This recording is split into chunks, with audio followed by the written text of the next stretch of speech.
what are you doing? Like, why are you so nervous? I have to say these lines, so chop, chop, hurry up. My heart was beating so fast. The first time? Patrick said, I'm going to give you a get out of jail free card. What did he mean by that? There's no manual for it. There's no easy way. I can't keep up. I'm good. No, I'm great. I really like that crossed my mind. Yeah. Like, I can't do this. But I think like things happen the way they're supposed to happen. Your soul needs to be nourished. Working in Shondaland, because she was a big, huge advocate for women of color. I feel like you have no excuse because YouTube University. I mean, the industry has changed from doing film 1 camera to doing it's digital 3 cameras. Yeah, it moves really fast. I don't know how one script supervisor keeps track of 3 cameras at all times and does what they do. And that's why there's this running joke of like, did you go to the bathroom yet? And you're asking script supervisors because it really is a thankless job in a lot of ways because no one really talks about script supervisors unless you're in the industry. And it's so pivotal. So you were a phenomenal script supervisor. You took this job on Grey's Anatomy. You're working crazy hours, but you're loving it. Mm-hmm. And you're balancing motherhood with this amazing job. You've got stability. Are you still acting at all anymore? So, I know. So on the ferry boat episode, season 3, I think it's season 3, Rob Corn comes and he's like. And who's Rob Corn? Rob Corn was the executive producer, director on Grey's Anatomy. Mm-hmm. So I usually see Rob with like 2 phones. One as a producing director, and then one as like, you know, whatever his other hat he wore. Yeah. Which sometimes I didn't even know. I just saw him like with a bunch of phones. He came and I remember him saying, how could that be? How could you guys have forgotten that? That doesn't even make sense because Annette was the first AD. Okay. She was like, it just slipped my mind. I mean, I don't know how that happened. I'm like, what's going on? What's happening right here? And so Rob said, say this line. To you? To someone. Oh. And it was so funny because his son was visiting that day. Mm-hmm. His son, Ethan, had to be like 12 years old at the time. Yeah. He was like, Ethan, say these lines. Say these lines. He's like, Nicole, say these lines. And I said, we're hauling supplies. We only have room for 5. He said, you got the job. Go get a paramedic uniform on. Go put your hair up. You got the job. Who was going to take? And I was like, got the job. As paramedic Nicole. And I'm like. That wasn't clearly the name back then, though, until you got the job, right? It was Nicole. The character's name was Nicole? Well, because my name was. Because, yes. So she didn't have a name. Okay. I wanted to make sure. I was like, that would be crazy if it was called, or if her character's name was Nicole, and then they hired you. And then I know. No, but so you got hired in that moment. So then I hear like, what size pants do you wear? What top do you wear? What shoes do you wear? Here, sit down. And I remember, because I'm the script supervisor. Yeah. Right? Yeah. And so the hair girl was like, what am I doing? Why am I putting your hair up? And I said, because I got a role on the show. And then the makeup artist came over and was like, I'm confused. And I was like, me too, but I have to say these lines. So chop, chop, hurry up. You know, I got to put my hair up and they gave me a little makeup. Yeah. And I was freaking nervous. So nervous because at that time it was Dr. Bailey. It was Christina Yang, Meredith. Oh, I want to say O'Malley. They were all going out to the ambulance. For the ferry. For the ferry boat. Okay. I believe it was all of those characters. Yeah. I gave my script supervising stuff, equipment, to Peyton. Peyton was medical Peyton? Medical Peyton. And I was like, this is all you have to do, Peyton. You hit this, that's a stopwatch. When Rob says action, hit that button, and when he says cut, hit it again. And then whatever those numbers are, that's what you're going to write right here. I'll do everything else. I'll write what the scene is. I'll write what the cameras are shooting. So you still were doing that job? I was, yeah. Going back and forth? For that particular scene. And having to say the lines in uniform. And then when ABC found out about it, they were like, what? What the? And it's like, well, we didn't cast this person and we needed her and Nicole was already an actor and we put her in it. And so moving forward, though, when I would do that, I would have to replace myself. Mm-hmm. So then I would have to hire another script supervisor for the day.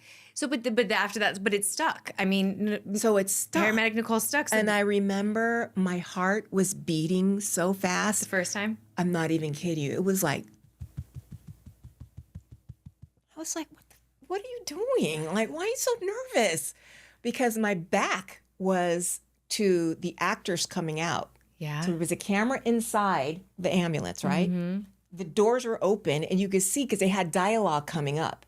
And I was putting something in my bag. So the camera was right here. And then they said their lines. And then I turn around and it was Dr. Bailey said, "Hey, Nicole, blah, blah, blah, blah, blah, blah." And I said, "Well, no, I said, no, that's not how it went at all." How could I forget this? I don't know. They were all coming up, getting ready to get on the rig. Yeah. And I was like, whoa, whoa, whoa. I'm hauling supplies. I only have room for 5.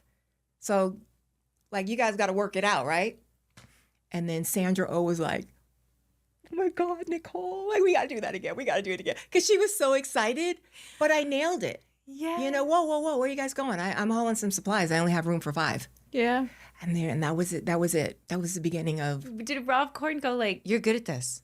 Like, did Yeah, they not? no, 'Cause- they didn't say that you're good at this. They just kept giving me roles. Yeah, which is them say that. That's so. And they didn't know that you had acted before. Did they know at Yeah. all? Oh, they knew. Okay.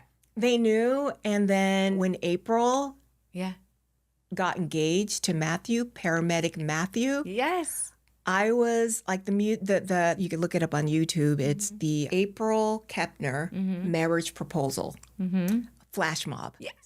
And so I come in, I get the guy off the rig, Yeah. and then some music starts playing, and then she's like, "What is that music?" So I'm telling her what the patient has, what problems. Yeah. He said his heart is going to burst out of his chest, and then he sits up, and then she's like, "What is going on?" And then we start our dance, and then we do this whole proposal, and it was Tony Phelan directing too.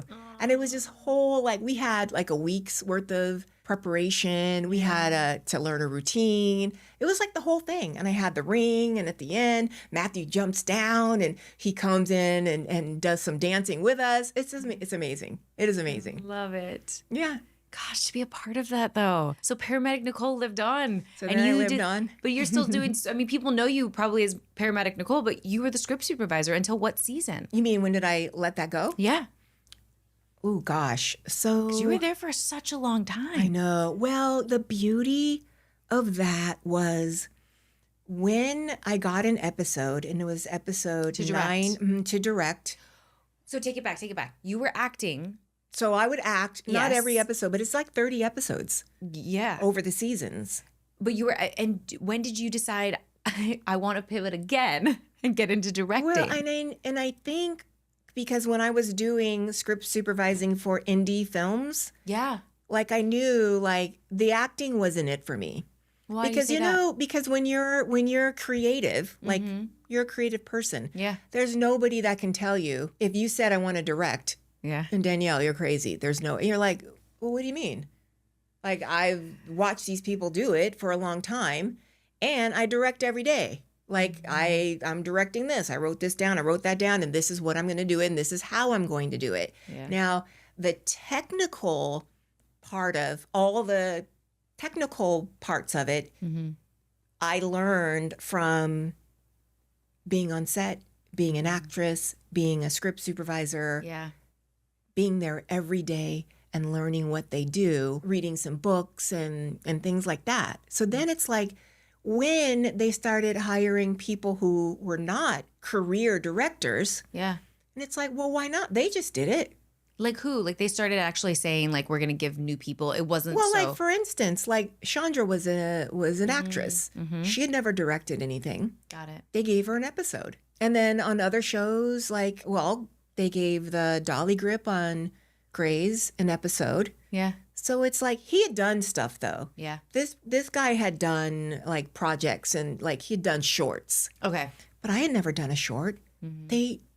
That's what you had to do. You had to prove to them that you can do that. So did they set that requirement when you said I want to direct? And did you verbalize that time? Like when did you have the moment? I think it was, so, like, going back to the indies, and I said, I could definitely do, I just don't know how I'm going to do it, because I really can't afford to stop script supervising and go to AFI, film school. Yeah. To become a director. I don't have like $50,000 for 9 months of school. Yeah. I'm not doing it. So the best training was being on set with the best directors. Yeah. It's so true. I mean, when Stephen Norrington, the director of Blade, did this one scene, and we started at a park, and then he said, now for this cut in the same scene, we're going to go across the street and I'm going to shoot this. And I was like, what? Go across the street? That doesn't make, he's like, just watch and learn. Yeah. And I'm like, oh my God, how did we do that? Because the brilliance of editing, and he knew what he wanted, and he knew I'm going to put some zhuzh on this or whatever, make this more beautiful, because I don't like the exterior of this side, but I love the exterior of this side.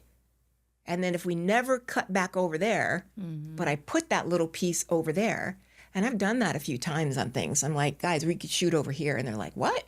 It's movie magic. It's movie magic. So you were captivated by the movie magic. I was captivated, and then I just didn't know how I was going to do it. So earn as you learn, right? Yeah. So I'm watching, I'm observing, I'm giving my opinions too, because the directors that would come in would ask me my opinion. Oh yeah, there were like a lot, because I'm on the show. I've been on the show since it started. That makes sense. Hey, like, what can I do for this scene? Because it also on a medical show, there's a hospital bed. I had to say it because there's beds. Yep. How can I make this more interesting? Yeah. How can I make this, what are your ideas? Tell me, do you have any ideas? Do you have any suggestions that I can do? And I always tried to help them, because it helped me too. If I'm thinking as a director, and then the actors were already like, what do you think, Nicole? And then, helping with the shots and things like that. And then the director of photography was like, you should give Nicole a chance because she gets it. They saw it in you. Yeah. Because you do. I mean, you had all the elements and all the pieces. It was natural. It was natural to move into that. I remember thinking to myself, like season 8 was like, I can't do it now. I can't. Because I will say this, directing is more than a notion.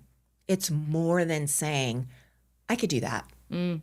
Is, as you know, so many questions, so many answers you have to have. Yeah. Because even when I shadowed Tony, he said, this is crazy. I shadowed Tony and I was acting as paramedic Nicole. This was Tony Phelan. This is Tony Phelan. Yeah. And he's like, Tony, you're shadowing me. And I was like, on this episode? He said, yes. I said, but I'm in the episode too. Because on that episode, I had gotten more than one scene. Okay. And so Tony said, no, you could do it. You could do it. You're absolutely doing it. No, you're doing it. Get your shit together and do it. Because I was like, Tony, I kept giving excuses. What if this? What if that? He's like, Nicole, you're doing it. Just do it. He believed so much in me. And so in between me going over my lines and watching him, because he would take me to a set and say, read the scene. Let's read the scene. Yeah. Oh, that's easy. Let's read the scene. So-and-so and so-and-so does this. They come out and they do that. He goes, so where would you have them? I said, oh, okay. These two are standing here. This person comes out here. They have a conversation. Yeah. This person takes off. That person steps up to this person and starts talking. He goes, okay, how would you shoot it? Yeah. And I was like, suddenly like, oh my God, how would I shoot it? He says, yes. Where are you putting the cameras?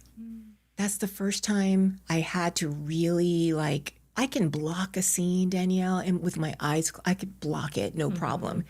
But it was that, where do you put the cameras so that you can do it more efficient or dynamic, or maybe it's not a dynamic, maybe it's a quiet scene. Yeah. Maybe it doesn't have to be like a high angle shot looking down. There's nothing going on in this scene. Yeah. Right? So you have to decide that too. Yeah. So I told him, and he was like, okay. Or he said, okay, and then this and that. But I can't remember what happened back then, but okay. But he started to teach you, essentially. He started to teach me. And then I remember one time he walked in, he said, Nicole, it was like a little thing like this. It was Christina's getting married. It was Meredith and Christina. And they were trying on dresses. Yeah. Tony said, what would you do in this scene? It needs to have energy, what would you do? Yeah. Danielle, I just threw this out there. I was like, why don't we put a track? Like a circular track. Yes. You could do half. Yes. And then half. And he was like, yeah. Yeah, we could do one better too. We could do like a full track. And that's how that scene came with like when they started arguing and the whole like thing like that. Yeah. Because you got to understand like when new directors come in, some directors bring a style that you really even never considered. Yeah. And I think that's how a show grows. It's actors the same. Everyone should bring their own little thing to it that elevates it in some way. That's what you brought. So you contributed to that scene without actually, you weren't the director, but you contributed to that and scene. I didn't mind at all. And I remember Alice and Liddy Brown, Rubio, get over here. Block this scene for me. And I blocked it. She didn't use it, but just maybe like someone coming in the door and where they're going to stand. Because, she had her own ideas, but she was testing me. It sounds like you were constantly, it sounds like everyone loved you and wanted you to succeed, but they were constantly like, okay, here's your lesson for the day. Yeah. Wow. And at the same time, I remember it was a scene. Allison also made me cry because it was a scene at a conference table. There were many people. Maybe 4 or 5 people at a conference table. Yeah. And she was doing shots behind their backs. And this and the other camera was on this person and the third camera was like that. That's one setup. Yeah. Yeah. And then that's done, right? Okay, tighten up on this camera, tighten up on that camera. As I was like, and I was digital already. So all I had to do is like cut and paste. Yeah. And what was the time for this? And okay, hold on. Yeah. She made me cry because that was the first director I could not keep up with her setups. And she wasn't waiting either. Because really and truly, once we went digital, it was quick. But you're also probably having to learn how to do digital. Because I remember when you did paper, I mean, I don't know how you did it, but it was always the lines. Lines and a pencil ruler. and it was. But this was so easy. I was digital like way, way early on Grey's too. But you still had to learn digital. It's still a learning curve. I did. I'm sure. But I wasn't learning when that happened. Got it. Her thing was like, she's a quick director. She's fast. And she's good. She knows when she's got it. And she's moved on. You're moving on. Now, that was fine, moving on. Yeah. But then changing the cameras was easy. Yeah. Maybe she had a zoom on. Yeah. There was no taking a lens off. Because see, when you take a lens off, now I have time to write stuff down. Because it change. Does. Yep. No, snap in. Snap in. All cameras snap in and keep the cameras rolling. Let's keep going. Keep moving.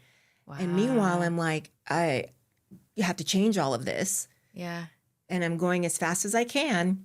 And And then, okay, now that's done. Now let's do so-and-so. Now let's do so-and-so. Let's do so-and-so. Okay, we're ready. Let's roll. And rolling. And I'm like, I just barely finished. I couldn't go to the restroom. People were bringing me food, water. And then finally I was like, stop. Wait. I can't keep up. I'm good. No, I'm great. And she knows. But I can't keep up right now. You got to give me a breather. Because also, we haven't gone to the bathroom in hours. And she was like, oh my God, I'm so sorry. I'm sorry, Rubio. Why didn't you say anything? I was like, but I didn't want to ruin, if you guys had it going, the momentum. Yep. I don't want to break that. But she's so caring and loving that, let's everybody stop and take a break. And that's all I needed. Yeah. But I'll never forget that too. Because I was like, I don't want to. But meanwhile, I'm like, Did you cry in front of, did you cry there or did you cry privately? Well, when I say cry, I mean maybe I wasn't boo-hooing I can't, Got but it. maybe the tears were I can't for the first time. Yeah. I think I might be letting someone down. Got it. I'm letting myself down. So it was a welling of tears, yeah. and I'm looking and then people in the back in the village are like, oh my God, are you okay? I was like, I don't know. Oh no, can't even answer you right now. I'm just It was just too much. You were overwhelmed. I was overwhelmed. But it's interesting you said that's the first time you've really been oh, I'm letting myself down. I can't do this. Because again, going back to you've always been someone who's if I put my mind to something, I can accomplish I can do it, yeah. So that's so this clear. was just wow. And because it was going so fast. And then when I'm saying fast, it's right now we're snapping in on a size. Yeah. Well, let's go back out to the wide. And then you're having to change that up again. Wow. Three or four cameras, let's say.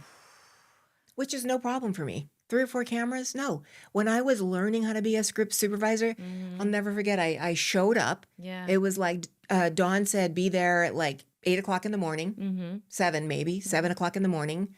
and I was living in Manhattan Beach, Redondo Beach, to Hollywood somewhere. I show up 7:00 in the morning. There's 9 cameras. Why? Because it was a stunt. And Got it. It was like a stunt day. Yeah. Okay. Crazy like stuff that she had to walk around. And she was like, "Doo, doo, doo," like no problem for her. And I was like, and I'm training, right? I'm like writing all the cameras down. And I remember thinking to myself, going, you know what? If I leave right now, I won't be in traffic. I'll be home by 9, 10. I really like that crossed my mind. Yeah. Like, I can't do this. How do you keep track of 9 cameras? And how do you keep track of 9 cameras in your brain? I did it. You did it. It was easy. That's what I'm saying. The coordinating, being able to like keep track and that organizational skills. You organizing. I just had it. But it totally like, I was like 9 cameras. But you have all of it, Nicole, whether it's cheerleading or being a stewardess or working for Rockwell and doing the desk job thing and being like being a script supervisor, being an actress, being a director. Like I know. And I tell you, with all of those skills, with everything that I've done, all of those things have helped me get to where I am right now, which is, directing. Badass director. Because when they said, we're going to give you this episode, I was like, on Grace, you better make sure you're ready because you only get one chance. You better make sure. So that's why I said, well, okay, let's wait. Yeah. Because then I started really putting myself in the director's shoes, not going to work as a script supervisor anymore because I had that with my eyes closed. But there were things that directors did that I would say, okay, note to self, don't do that. Yeah. You got to read the room. Yeah. Yeah. You got to read the room. You got to know what you want. You got to come prepared, organized. Yeah, that's the other thing too. I've seen directors, unfortunately, kind of crash and burn just because they don't have that set. It's not set etiquette because it's just knowing how to work with so many different personalities. I mean, you're dealing with crews, producers, actors, and everyone, for the most part, has a very different personality to some extent. And everyone's job is extremely important. So when you come on as a guest director, I mean, you weren't a guest at Grey's. They knew you and loved you. I was, though. Well, you felt like you were a guest? Yeah. When you were directing. Because, like, I remember the first time Patrick said, I'm going to give you a get-out-of-jail-free card. What did he mean by that? Like, Nicole, if you crash and burn, I'm going to be like, okay, it's our first one. It's our first one. But no, he was like, it was great. Good. Yeah, I was like, I won't need that, Patrick, but thank you. What was your first episode of Grace? Do you remember? I mean, you must. It was called, it was 913, and I believe it was called Mama Knows. Twitter had just come out. Oh, wow. I know. Episode 913. Twitter had just come out. Spanned so many. I know. Isn't that 20-something, right? Yeah. And she tweeted about it, that it was a really good episode and, how proud she was and everything. Like, she gave me my props, And I remember Eric Stoltz. Yeah. He was a character on our show, the Grey's Anatomy, like for a few episodes. Yeah. But he also came back to direct a few episodes. We hit it off. Like, we were like, Eric is such a great guy. Yeah. And so he got to be the producing director on Madam Secretary. Oh, wow. And so I remember, like, after Mama Knows aired and she tweeted about it and he was like, oh, that makes sense. I'll bring you over here. And he was so kind and he brought me over to Madam Secretary. So he just reached out and was like, hey, come over here. He reached out to my agent. Oh, my God. And I was so nervous. Oh, my God. I was like, are you kidding? I just got a booking. My first getting on an airplane, going to another state to direct a show.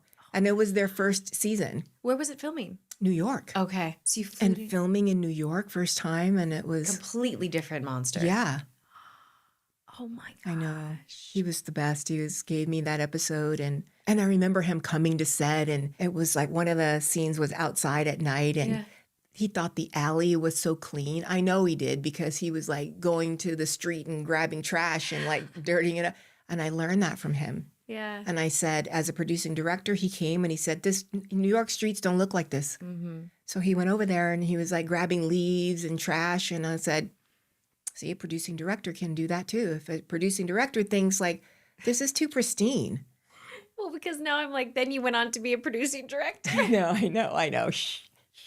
But it's the things you learn along the way. But you also are someone who has that eye and you're like a sponge. Like you are absorbing it. Mm-hmm. There's a lot of people that do things and could probably come and go and not have learned a thing. You're really absorbing it and growing, and you like to learn. It's like you have this, you're constantly of a curious mindset of like, how is that done? How do you do that? Yeah. And then you learn it, and then you're like, oh wait, now that I know how now I know how it's made, I can do that. Well, because also there's different departments on set. Mm-hmm. And what does a set dresser do? Yeah. And what does a wardrobe, what do they do? Yeah. Hair and makeup, property, Yeah. and when they would come in and they would have to say, can I refill that? Or can I move that right there? Because I have the pictures. It was letting them do their job and learning what every department does. Then you step up as a director. You're not like, why are all these people? What's going on? Yeah. Or if the sound department, you hear them say, can we go again because of blah, blah, blah. And then I'd be like, if it was just on that, we don't need to go again. I don't need to do a whole master because of that one thing. But it's being able to answer, like you said, as a director, it's you get a million questions in a day, and it's being able to know how to answer them and answer them quickly and like why. And to know all the different departments, because there are so many, because everyone's job is important. It's so important. And to hear a sound mixer, because, Bo Baker on Grey's was like, oh, well, they don't need the sound until they need it. Like they're going to be mad at this because they didn't let me go again because there's all kind of sound over it. And I know I've watched some shows, not Grey's, but like even movies. And it's like, wow, the sound is awful. Yeah, like how'd they let that pass? Mm-hmm. Yeah, it does happen. But then having an answer for the sound mixer, because I got to tell you, also the sound mixer, because they're not right there, they're another department that gets overlooked. They do. They just, when they chime in, it's like, sound mixer's talking. Like, what do you, no, it's like, no, because, and then I always think about what Bo would tell me. And I'd be like, well, since that master was 2 minutes, I don't really have 2 minutes. And you know what? I promise you, I'll be in coverage at that time. Yeah. And then they would be like, okay. That's always the hard part, right? It's like usually sound mixers, they only speak up when there's a problem. So it starts to get associated with like, you can't stand the sound mixer because you're like, I only hear from you, because they do. They sit in their little cubicles and they do a phenomenal job of capturing sound, and they kind of just slip in and slip out and slip in and slip out, and they're not like there. And the only time you ever hear from them is when they're like, nope, that line, we didn't get that, and that wasn't right, and this and that. And you're like, ugh. And usually it's like, it's got to be like a great take, and you're like, no. And that's, you noticing the sound around your place. Yeah, right now. Around your studio, like, no, it's one of those things like someone wouldn't even think about that. It wouldn't occur to them, you're ruining my sound right now. And it's true, once you become in the director's chair and you're realizing and you're looking for or hearing those things, you're like, in the middle of the day, you're like, ask the boom guys. Yeah. They may be like, hey, Nicole wants to know, should we go again? Is the sound okay? Better than cut. Let's move on. And Be proactive about it, basically. And we see that now. I see directors that I've shadowed. I mean, it's like you hear something and you're like, what is? And then after the cut, it's like, do we need that noise I heard? Is that it's working like a team. It's really being collaborative. Yeah. Okay, going back though to your trajectory. So then you direct on Grey's. Yeah. What do you go from there? Because I know you direct X amount of episodes on Grey's. You're still a script supervisor. You're still playing paramedic Nicole? Or when did that transition happen? Where did you stop script supervising at any point? I did. Okay. So I stopped script supervising, I want to say 2013. So like 10 years into Grey's. Yeah. So 10 years in, you stopped script supervising that, but you had started directing in season 9, right? So I started in season 9, and this is how it happened. I started in season 9, then season 10, Grey's gave me another episode. Okay. And then I got the Madam Secretary Got it. So that's when episode. you got Now, that one. Mm. Rob graciously Mm-hmm. let me leave, go to New York. No one probably knows this. I don't know. It's too late now. Wait. It's so long ago now at this It's so point, long though. ago, but this is how it happened. Mhm. Because on a lot of shows, they won't let you do that. No. Like, you cannot be a script supervisor and then come back and direct, and Yeah. they won't let you do it. Like, you can't sit on both pots. You gotta pick a pot. Season 11 of Grey's, was that 2013? I don't know. So 2013. Because also we know the seasons and the years sometimes get mixed up. You Okay. said 2003 is when you started on Grace. But I think 2013 is when Okay. I said to Rob, Mm-hmm. I just got Madam Secretary. So he was like, okay, yeah, no problem. I said, I'm going to be gone these dates. Yeah.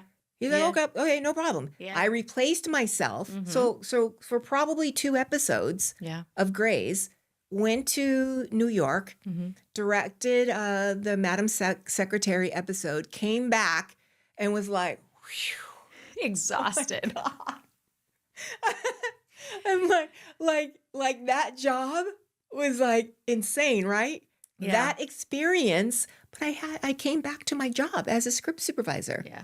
How freaking wonderful is that, right? And it's great that Rob gave that to you, but also, I mean, you're coming back not just exhausted from the physical aspects of directing, but the adrenaline of that was at this point mental, your yeah. second or third episode of directing. It was on probably my 3rd episode of TV. the mental toll and the adrenaline that you expended just to do that, like, and then you're like, let me come back to script supervising. Okay, Let me get a vacation and come back. seriously. So I let me went back. assume that's your last season. And you didn't come back to script supervise next So I season. came back, right? And then I think by the end of that season, the season, not year, Yes. So it goes into the next year, basically. I'd already started booking other jobs. Got it.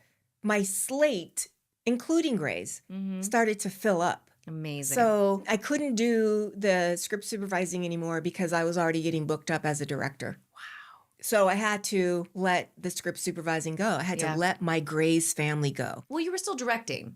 Yeah. You knew they were not walking away. You were just going to be there every once in a while now instead of all the time. I know, but it is such a difference. It was such a difference because, like, out of sight, out of mind. Yeah. Like, they're on a continuous, like, they come, in at 7, they leave at 7 or whatever. And then when I'm not there, it's like no one's like every day calling me or texting me, right? It is hard. I get that though, because I've always said like being Station was the longest running show I ever had, but being a part of one show for 7 years, it's like your life, the life you had before a show starts, the life you had after a show starts. Because when you're in a show, like you said, the hours are so crazy and you're around people the whole time. You're almost like in a vortex.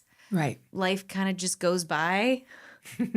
And so when you remove yourself from that and they're still on that train, oh wait, I'm not on that train anymore. So it probably felt like when you left your cheerleader, the friends you'd worked with, it's like, well, I want to be there again. But if I go, but I moved on. So I moved on. And that is true Yeah. too, because, even the friends at, when I was cheering with, Yeah. we still all get together. Do you really? Yeah, they just went to go see The Devil Wears Prada 2. Like, oh my gosh, did you see it with them? I haven't seen it. Okay.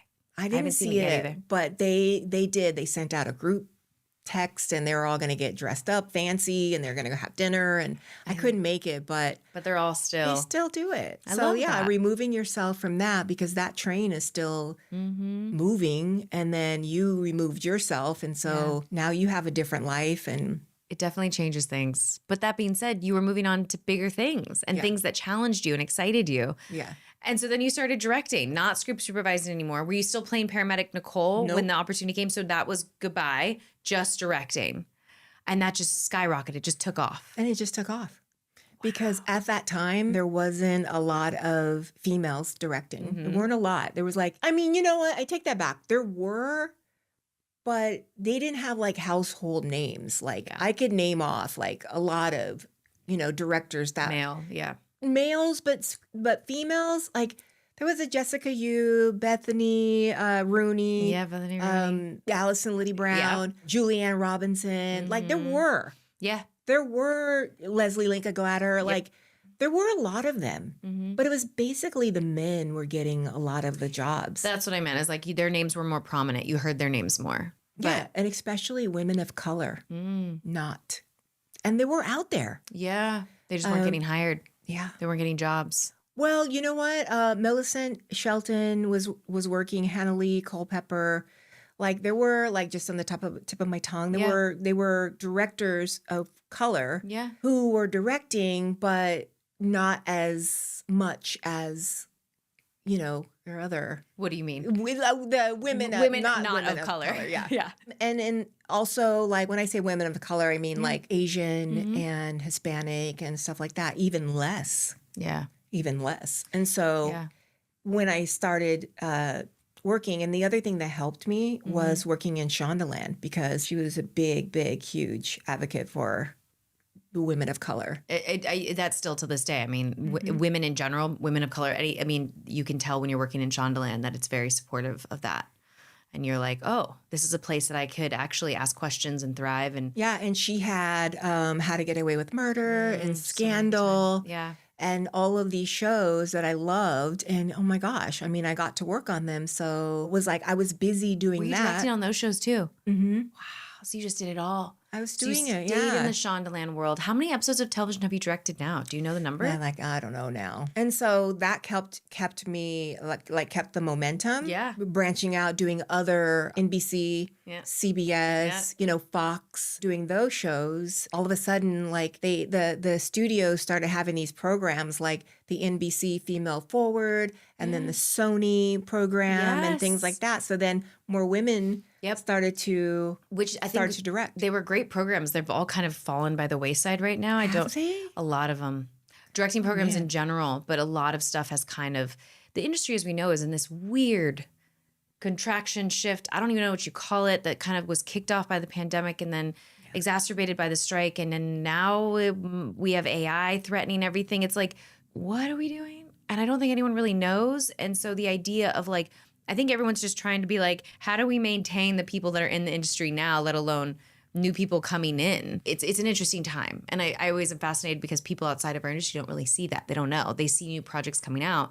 You'd be completely like, what? I don't get it. If they really paid attention, like for instance, if they paid attention to the streaming, there's way less content than network. But now, as we were talking about, some of our favorite shows only got picked up for 10 episodes, maybe 15. Now that's a streaming count. Yeah, that's a streaming episode count. Yep. And of those, like let's say like, I'm going to say Taylor Sheridan, for example. He writes every single one, just about, I believe. And then I just watched Dutton Ranch. Yeah. His director of photography directed both of those episodes. I'm not sure if she's going to direct any more. But so already of the 10 or the 8. Yeah. Yeah. And so then it gets more narrow, and then it's less and less jobs. It's less and less opportunities. Yeah. And it's different. It's just because it's changing, right? Because network television, to give some backstory for people that don't know, network television had sometimes as upwards of 24 episodes was what a network television would show on your ABCs, your CBS. That would take you 9 months out of the year. Was those 10 months out of the year? Jeez. I never worked on a show that was 24. That would take you 10 months out of the year. So you were only off for 2 months and you were back at it. And every episode, because no one director can shoot that, no one DP can shoot that, you had alternating DPs per episode. And then directing wise, you'd have a ton of guest directors with like some pivotal main directors. But sometimes there really was only one director of photography. Oh, no. Yes. Stop. We only had one. Did you have Herb, right? Yeah. Herb was doing every episode. And then there's still shows out there. They have one director of photography now. They'll hire like on double up days. They'll have another one come in. Cinematographer. So that's fascinating news. I feel like ever since I've been on network television, it's always been alternating DPs on the shows I've been on. But it helps. So the DP is the one with the visual style. So obviously that helps because you have one clear visual style. Because I think anyone who's got a good eye could tell the difference between episodes when you all have alternating DPs because everyone comes in with a slightly different look. I know we as actors knew. We're like, oh, this episode we're going to look prettier. In this episode we're going to look edgier. Like there's a little bit more shadows, Yeah. But the industry's changed so much in regards to like going back. I just wanted to kind of give some context to when you said like now it's like 10 episodes, 15 episodes. You can have, because the shoot time is shorter and because sometimes in those 10 episode seasons, you can have a lot of scripts up front. You can prep ahead of time. That means you can have maybe just one DP, maybe just 3 directors. You get shorter, you get 6 episode series, you can do 1 director. I think Mr. Robot, I think he directed every single one, and that might have been 10 episodes. You can get one director who ends up, and then like you're saying, there's just less jobs. So less episodes. Stuff might be coming out. Like, oh, this new show came out. It's 8 episodes. This new episode came out. It's 6 episodes. Exactly. So on Landman, because I know, because I sat right next to one of the actors one time on one of my flights. Love this guy. I said, I heard that this season coming up, it's only, no. I'm sorry. It was the last season I just watched. Yeah. Stephen Kay directed every episode. Of the most recent season. Of Landman. So the one coming up, because they just got renewed. It's Stephen Kay. So with their show, it's easier for him to come in and map out the episodes. The episodes, and the actors are used to him. They're used to his words, his shorthand. You know, it's just easier to get it done. It's hard when you're alternating because there's a show you can have 2 directors. Yeah. But you know, also I just feel like there's other directors who have a different point of view. Yes. That the actors, maybe they don't like this guy, or maybe it's like, he's coming again, you know, but then they get to experience someone else who they do love. Yeah. So alternating could be a good thing. Pros and cons to everything, right? But right now it feels like we need, selfishly, we need to alternate more so that there can be more jobs, because right now what's happening is there's just not enough jobs out there for people, is what it feels like. Or people are basically like, I think I had another guest on who basically was like, it's like Hunger Games. Like everyone's just fighting for the same job, whether you're a director or an actor or, you know, a line, like everyone is just like, there's that one job right now, and that one job is going to run an entire, only 10 episodes. We need to get that. And because you don't have consistent, stable work for 10 months out of the year, you're having to stack jobs. Yeah. So you get done with 10 episodes. 10 episodes is what? 3 months? Maybe? No, it's probably like 4 months, 4 or 5 months. So you got 4 months for 10 episodes. Would it be close to 5, do you think? 4 or 5? Yeah. That's at least nice. But then you got to think, there's 8 more months in the year. No one can survive not working for 8 months. I mean, you could survive, obviously, but you want to be making income. So it's an interesting industry right now. And I went on a tangent, sorry, to explain that shows are doing less episodes. So yeah, things have really shifted. But how are you? So you're still directing. You went on to become directing producer on Chicago Med. And how did you like that? How did that happen? Going from just guest directing on these shows and being an amazing director to taking the jump, being a producing director? When I started directing for the Wolf Camp, I started on Chicago PD. Okay. And they liked my work. Yeah. And then I did a few other shows, you know, for them. There was a producing director who was there who wanted to do other things. They pulled me in. Yeah. And then I did that for 2 seasons. That was a difficult job because now not only like the set personalities and things like that you have to kind of manage. Yeah. It's like office-y things like that, and just keeping everything on track. And, you know, it's more like wearing a different hat and running all the time. And, you know, the actor problems and maybe script problems and, you know, crew problems. You know, it's just like when I had another producer who was there, our line producer, she was great. A lot of those things could have just passed it off to her, but I'm more of a fixer, try to, you know, fix and smooth things out. Yeah. So that job, there's no manual for it. There's no easy way. There's no way like you have to do it like this. Like Rob did it all. Rob did the budgets. He knew about the budgets. He knew, like, he had the actors, you know, on check. He was like with the crew. Rob Korn from Grey's Anatomy. Yeah. Okay. I just want to make sure. He was the trifecta when it comes to producing director, line producer. You know, he was an AD, so he knows scheduling and all that. Scheduling wasn't in my lane. Got it. But being creative was. Yeah. So with the scripts and everything like that, and we had wonderful showrunners, Diane and Andy. They were really nice to work for. And I came in like season 7, and it was my first time doing it. And, you know, it was nice. I enjoyed it. But, you know, ultimately, I think living in Chicago and living my family here in Los Angeles just kind of hard going back and forth. And, you know, and a lot changed after the strikes, after COVID and the strikes. And I did all that. Like season 7 was during COVID, being tested every day and stuff like that. So it just got to be a little bit I would say not overwhelming, but challenging in, some areas. It's hard. It's hard to have to be in another state away from, your husband, your daughter. Although your daughter at this point was how old when you decided?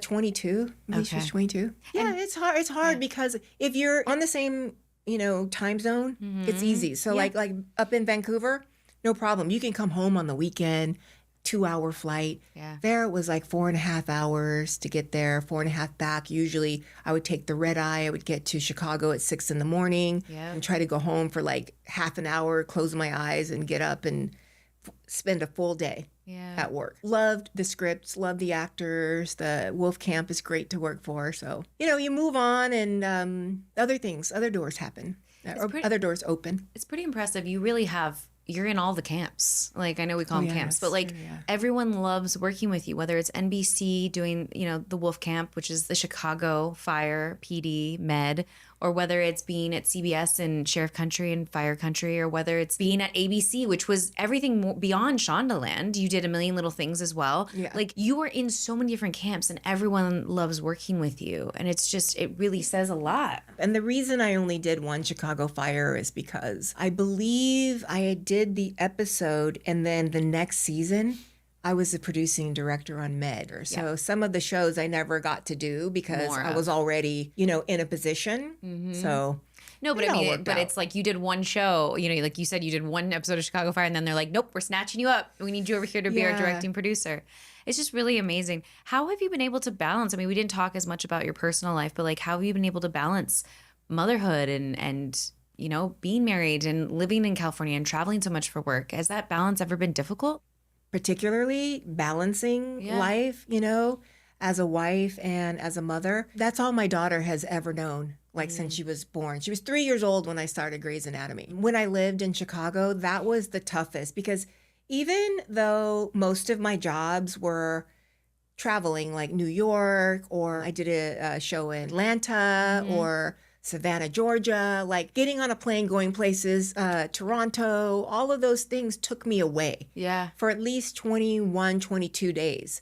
But I would come home, except when I was totally booked up. Sometimes I wouldn't even come home. Sometimes I would just go one job and then go straight from that job to another job. Yep.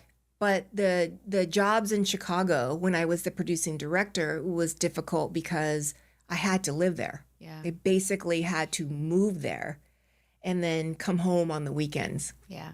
And so that balance was more difficult. And I would say, like, for any person that has that sort of, career balancing like that, you have to decide. Yeah. We don't ever get the time back. So the time that I have now, because I'm not working as much, I get to spend more time with my daughter and my husband now. It kind of shifted, so my in-between jobs now, I do what I would have done back then. Yeah. But I don't ever get the time back when she was 13 years old. Yeah.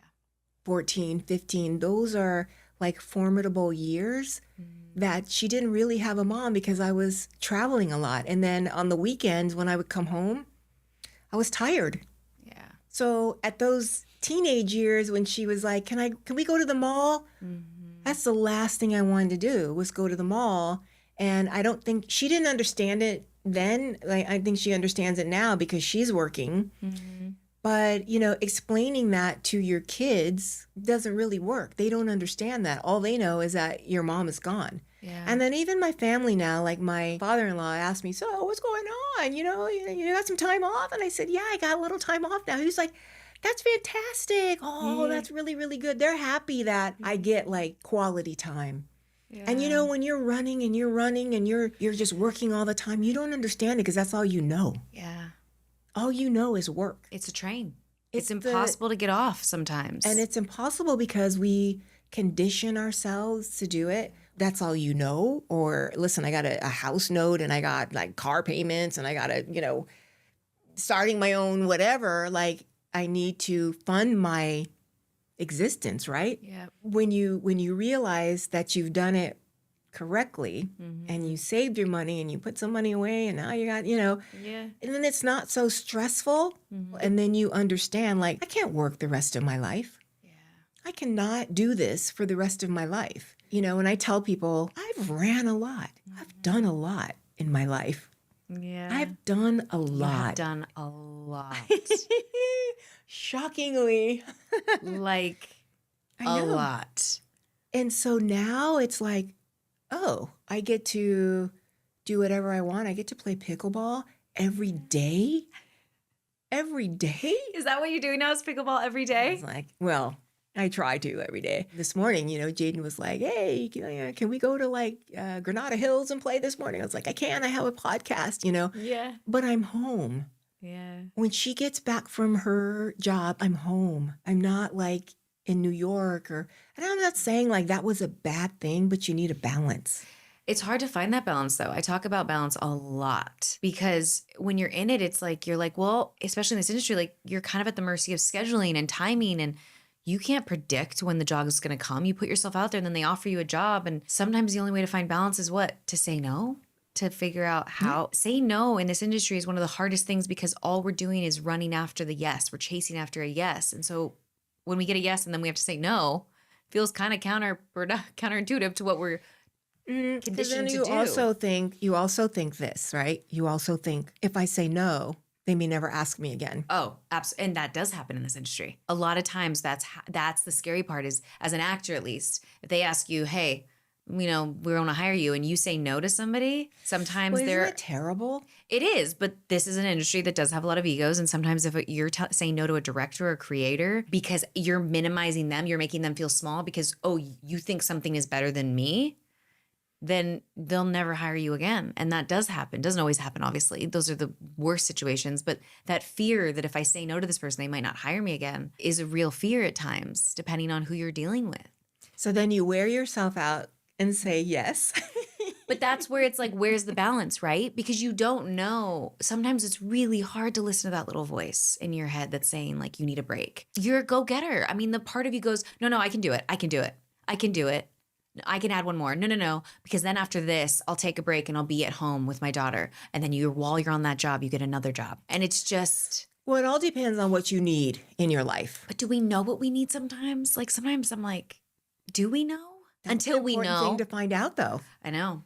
And how do we find the time to really internally stop and think, what do I need? And are you just doing that? Do you feel like you were someone that did that before? Or do you feel like now you're doing that in your life going, what do I need? Well, I think because I was such on a treadmill and because of COVID, slowed everything down, right? Now the treadmill is like this. Well, before it was can't even keep up on the treadmill. So now the treadmill's going at a pace because of COVID and then the strikes, right? So then it's slowing down. And I remember someone saying like, you need to just relax, find a time and just relax. I was like, what is that? What is relax, right? And then because now we're relaxing by default. We don't have a choice. We're having to. It's like, but now relaxing doesn't have to be like sitting on a couch watching television all day. No. Relaxing is, let me pick up this hobby that I wanted to do. Let me go downtown and buy some fabric. Yeah, because at all this time when I worked in Chicago, we had just bought a new house, right? How do you do in California? Yeah. And then how do I furnish that when I'm gone? Yeah. So then when I started to relax, now I have time to go to the tile store. Oh, now I have time to go to the furniture store. Yeah. Not really furniture store because now you can't really buy anything except online, right? Everything's online, yeah. But now it's time to be creative. I'm like, what curtains would look good in this room? Yeah. Girl, I went to TJ Maxx or Home Goods. Yeah. I found these curtains. They were like a regular panel, like a flat panel that you stick a curtain rod through it. And then to make it bunch up, you just, bunch it up. And I was like, that's not going to work in my house. I need elegance about it. So I bought I don't know how many, 10 bags of curtains, right? 10. They were $20 a panel because I think you get 2 panels. Okay. So that's one window. I needed 1, 2, 3, 4. I had to do the math and those are the things you can do now. Yeah. Those are the relaxing things that you can do. You can apply myself. So I took them downtown, found this lady, a seamstress who does curtains. She's a drapery sewer. She said, oh, I can make this. I could put pleats here. I could do this. And I said, oh, and actually, can you trim them? Yes, I could trim. Done and done. I made these curtains, these $20 curtains, look like they were like some high-end curtains because I'd done that. I'd sewed. I wasn't doing it, but also because you're a creative person. But it's so interesting that every single tool, I always have this thing about tools in our tool, our tool belt. I mean, you've accumulated so many tools. Yeah. I mean, and now you're finally having this time to be able to use some of those past tools. You're still being athletic by getting to do pickleball, and you're getting to be creative and designing by creating curtains and designing your house and getting to spend time with your family. And you've just had such a beautiful life, and you're only halfway through. Like, I can't wait to see what you do with the next 50 years. Well, no, now I'm more like, now I like the pace. Yeah. I don't know if I would be like, what? To go back to 7 jobs, But you did it at a time. What's nice is though, and that's where sometimes I feel like the slowing down is kind of hard because you also did it at a time when you could. I could, yeah. And now, and I do agree with that. It's like we get older and then we're like, I can't do that anymore. I did it, and now I can't do that speed anymore. But I did it. Check. But right. You really have done it all. Looking back on your life, I know we touched a little bit on some stuff, but is there anything you would have done differently though? Looking at it like this, in this way, in this linear way. Anything you would have changed? I would have been smarter with my money. Oh. I would have been smarter by investing sooner. Like I can say like for like kids, like young kids, like for my daughter, I'm like, I got her already to learn how to trade. Like she knows how to do it, because I had the time. And I learned, so there's people in charge of your money, and I'll never forget because like one of these rappers that I worked with one time said, no. My accountant he doesn't take care of my money. I do. My checks come to me. Yep. And I was like, wow, that's interesting. Why would your checks come to you? Isn't that a lot more work? No, that's a good way to not get taken. Yep. So, but the other thing is like, no one taught us about finances. Like your parents, they don't teach you about that. School doesn't teach you. School. I've always been fascinated that there's not a class that even tells you how to balance a bank account or interest rates or loans and interest rates. There's no class. There's no class. Maybe it's some like preppy private school. I don't know. But like. It's trial and error and. Which is not something you want to trial and error with. Yeah. But it's funny because it's like when we were growing up, like our parents really didn't have that time maybe. Yeah. Or the resources, to sit down and say, hey, listen, this is, and also back then, investing wasn't really like a thing for children either, like young people, I would say. I don't even feel like a lot of adults did it. I feel like unless you were in the stock world, right, it wasn't that common. So and no one trusted the stock market either. It was too volatile. It was too risky. It was gambling basically. Yeah. But once I did start working as a young adult and started doing extra work and accumulating a little money. Yeah. Now what? I'm going to get like a new outfit, or what am I going to spend my money on? Some material, right? And it's like, if I do, then I'm going to sell it. I'm going to make my throws and I'm going to sell it. But if someone would have told me, and they did back then, hey, buy this stock. But also like when you're young and you're just coming up, you don't know. You don't know, like, what are you telling me to get? Microsoft, like, who are they? I need my $50 or my $100, Like if someone would have sat me down and said, trust me. So you say I need my $50, then just take half. And invest it in this smartly, though. Financial education is so smart. I had another guest that talked about it and just how financial independence and understanding your finances is so important. And I feel, dare I say, even more important for women.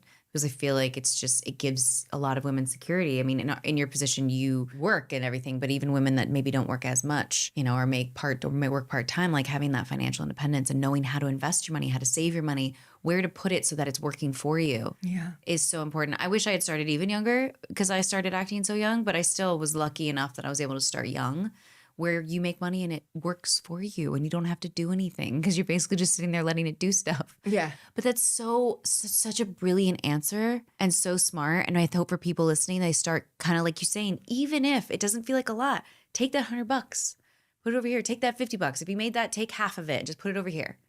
And now I feel like you have no excuse because YouTube University. Oh my gosh. That's basically like YouTube is just going to get rid of schools now at this point. Cause it's true. I mean, I need to know how to do anything. I'm just like, show me how to do it on YouTube. And it's so educational. YouTube University. That is brilliant. And you know who it is? They're like regular people like us. And they are teaching you how to do things. And like the reason why I started investing in this one thing, and taking control of my own finances, not 100%, but some, is because this lady popped up on my feed. And then she said, how would you like to make money? Just blah, blah, blah. And I was like, oh, that's interesting. But let me dive into this while I have time. Let me like do something with my loose time right now. Yeah. And I did. And I went to a few classes, like the Trading Academy. I went 3 days, learn how to stock market, this, that, and the other. It's more than 3 classes, though. It is basically like you got to be in it for a long time. But I learned not as, I would say, investing like somebody that's been doing it for like 20 years because they know, right? Yeah. But at least I know that if I buy like Apple, it's not going to go out of business. It's not. You know what's low risk. I know it's low risk, but there's some things that I don't know. Yeah. But I'm not in the dark anymore. I took control of that and I said, if I could change anything, I may have done that sooner. I may have everything else. I can't say because it's like, it's not going to happen. Like, I don't get the chance to go do it. Oh, the other thing I think is like, in a weird way, we love to work. We love it. But you are on that rat race, that wheel, and life does pass you by. And then suddenly like people in your family start passing away. And it's like, man, I wish I would have spent more time with this person, but they're gone now. But I think like things happen the way they're supposed to happen. Yeah. And we don't ever get the time back. So to me, I try now to have like a good balance. Yeah. But you learned, right? Like, cause it sounds like you lost somebody. Was that happened? And oh yeah, I lost my mom. And I remember thinking like, I was so busy. I was so busy that by the time I saw her and, I knew like, oh my God, she's clearly sick. But why didn't you see that 6 months ago? But if I saw that 6 months ago, because I did, when I said something to her, she gave me an answer. And I was like, I don't know if I believe that, but let's go with that. If I had recognized and put that on I got to keep an eye on her, more, my mom wouldn't have let me. She was so independent. She would have fought me every way, like, let's go to the doctor. Let's do this. Or let me come over. Why are you coming over? Well, I'm concerned about you. Nah, she would have been like, I'm fine. Got it. So that's when I say like things happen for a reason. Yeah. We can't like infuse ourselves. We have to let the people do what they do. Yeah. And then just be there for them. Because as you get older, you get set in your ways and they don't want you like right up underneath them. They just don't. And then what she wanted was for me to live my life, and that's what I did. So it sounds like she'd be proud of you. Is proud of you. Oh no, she was definitely. She told me to, and then I told her how proud I was of her too. So, and that was thanks to my girlfriend Dawn Gilliam, because I had a phone call with her on the way to visit my mom again, and I said, I think my mom's dying, and she said, all the reasons. And she said, but do this. Say all the loving things to her. Say everything that you want to say to her. And I don't think I would have done that if she wouldn't have told me. I think I would have thought I had more time. But looking at my mom, I was like, I don't know if I have time. I have to say these things because at least I'll tell her and she will know that she did a great job. Wow. Yeah.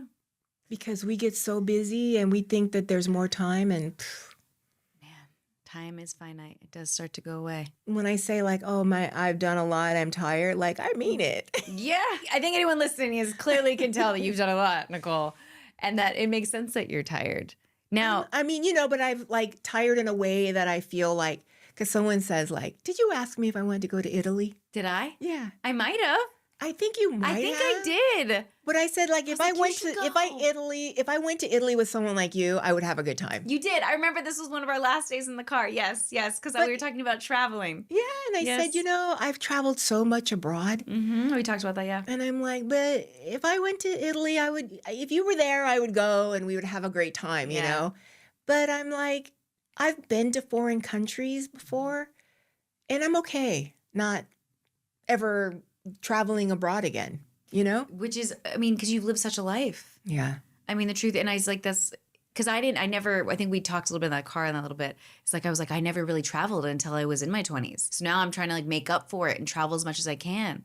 But you do always get, even I'm getting to a point where I'm like, do I want to go on that amazing, beautiful trip? Or do I want to stay home in my house with my friends and my dog and my family, my loved ones? Like, I get it. You start to kind of go like, yes, travel's amazing and beautiful, but what do I need in my life? And that's listening to that inner voice and finding that balance. Your soul needs to be nourished. And sometimes the nourishment doesn't come from, I'm going over to Greece. true. I've been traveling. Like we went to Iran when I was in the 5th grade. Yeah, you've been traveling a lot since you were, that's a long time. So, traveling for me is like nothing, but it's, could be tiring and exhausting. But when I say like your soul needs to be fed, it's true. It's like you need to find a balance. Like, do I really need this job? Like, let me look at my, finances. Like, we're okay. I'm okay. We could do this. We could do that.